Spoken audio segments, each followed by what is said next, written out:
మారేడుకాయ చేయాలని చెప్పి పేర్నాని గారు ఆలోచన చేసుకున్నాడు. ఆ రోజున వచ్చి ఎమ్మెల్యేని మాజీ మంత్రులు కూడా ఇంటికి పిలిపించుకుని ఇది రాజకీయంగా జరిగినటువంటి ప్రయత్నం చేశారు.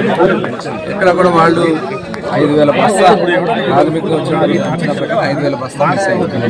ఎక్కడికి వెళ్ళింది 5,000 బస్తా? కాకినాడ పోర్టుకి వెళ్ళిందని చెప్పి ప్రాథమికంగా మాకున్నటువంటి సమాచారం. కాబట్టి దీన్ని ఇంకా లోతుగా విచారణ చేయాల్సినటువంటి అవసరం ఉంది.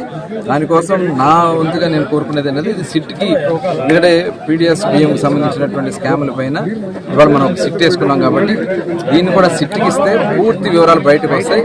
దాని మీద నేను అధికారులతో కూడా ఒకసారి డిస్కస్ చేసిన తర్వాత అవసరమైతే ఈ కేసు కూడా సిట్కి ట్రాన్స్ఫర్ చేయాల్సిందిగా జరుగుతుంది. అయితే వాళ్ళు ఎవరైతే దీంట్లో పూర్తి సమాచారం తెలిసినటువంటి వ్యక్తి వాళ్ళ మేనేజర్గా ఉన్నటువంటి వ్యక్తిని తప్పించారు. అండర్ గ్రౌండ్ పంపించడమే కాకుండా వాళ్ళ హైకోర్టులో స్క్వాష్ పిటిషన్ వేశారు.